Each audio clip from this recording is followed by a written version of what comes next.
In October of 2019, I had put together a terrarium using a mix of terrestrial and aquatic plants and named it the forest in a glass jar. An update video was posted 1 year later in 2020 covering a routine inspection and maintenance. I went back to the terrarium about 2.5 years later in 2022 and conducted another round of maintenance. A rooted green Fittonia was added and the entire moss cover in the foreground was replaced during this session. I will leave a link to all these videos in the description. Fast forward 4.5 years and this is how the terrarium looks today. It is thriving, but needless to say, it doesn't seem to be in great shape. The glass walls are covered with algae and the plants are clearly struggling. Besides being very unappealing visually, I am also looking at other issues which, if not addressed right away, may result in a partially destroyed or even a completely dead terrarium very soon. This situation could have been easily avoided had I done a few things right at the start and during the early stages. One of the flaws of this build is the opaque steel lid which doesn't allow light to pass through. This directly impacts the photosynthesis process in plants since the lighting in our shelving units are always overhead. This might be one of the reasons why the variegated fern in the background of this terrarium did not make it and was later placed with a mini bulbitis. The variegated creeping fig met the same fate and so did the Fittonia. If only I had replaced the lid with something clear like a cut glass or acrylic sheet, the results would have been very different today. The size of the container has also been a reason for its poor performance, I feel. The narrow jar did not really provide the space the plants needed to grow out. It led to leaves of the plant touching the wet walls of the glass. While an aquatic plant would not mind such an arrangement, terrestrial plants like ferns and Fittonia in most cases do not appreciate that. It eventually results in dead and melting leaves which ends up as muck on the glass walls. I feel a bigger enclosure would have been a better choice here. Also, a timely rehousing of the terrarium in a larger container would have solved the problem. Smaller builds also need frequent care, and as you can tell very well, this one hasn't received much of it.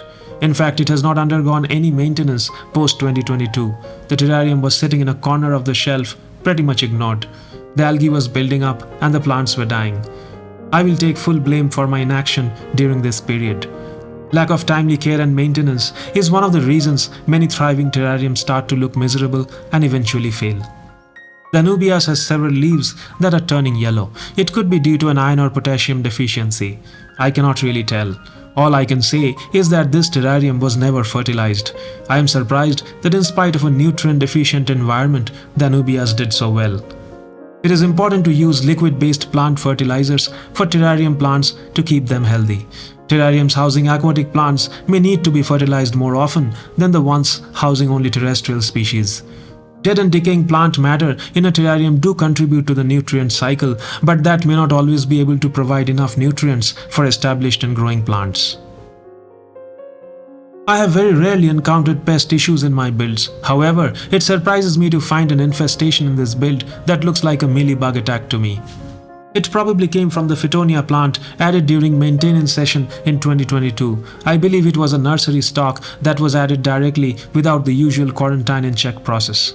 An earlier inspection and detection may have helped in removal and isolation of the affected plant. At this stage, the only action I can think of is to tear up the terrarium, sterilize the plants, and rebuild it using fresh substrate and hardscape.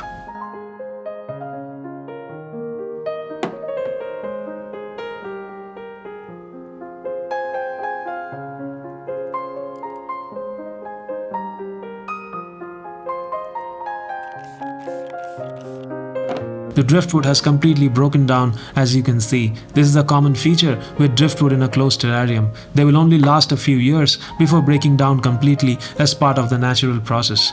Rocks and stones are a better choice if you want your hardscape design to last.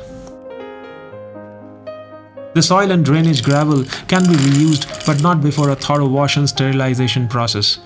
I also cleaned up the container and will probably use it in a future with a cut glass lid. I washed the plants in RO water and disinfected them using hydrogen peroxide diluted with water at a ratio of 1:30. I soaked them for about 5 minutes and proceeded to wash them again in RO water.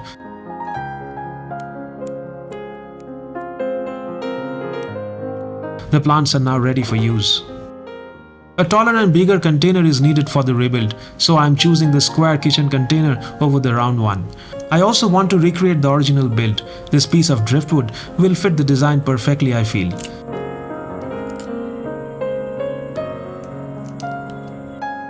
I attached it to a river stone using filter floss and super glue to complete the hardscape. I created a drainage layer using lava rocks and built a filtration layer on top of it using activated carbon. Fresh substrate mix was poured on top of it and brushed towards the back in a slope to create some depth. The hardscape was placed on the substrate and locked in place by brushing soil around it. I started the planting process with moss and covered the foreground.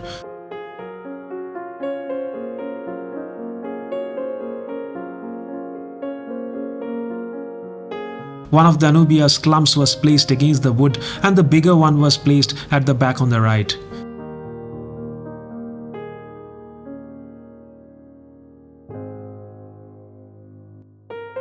The Bolbitis ferns were planted at the back on the left behind the wood.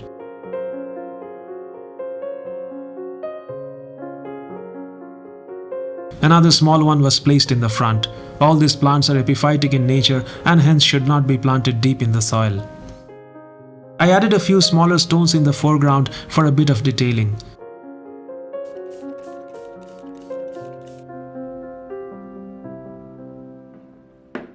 I also dropped in some springtails to take care of any mold outbreak that usually happens in a newly built terrarium.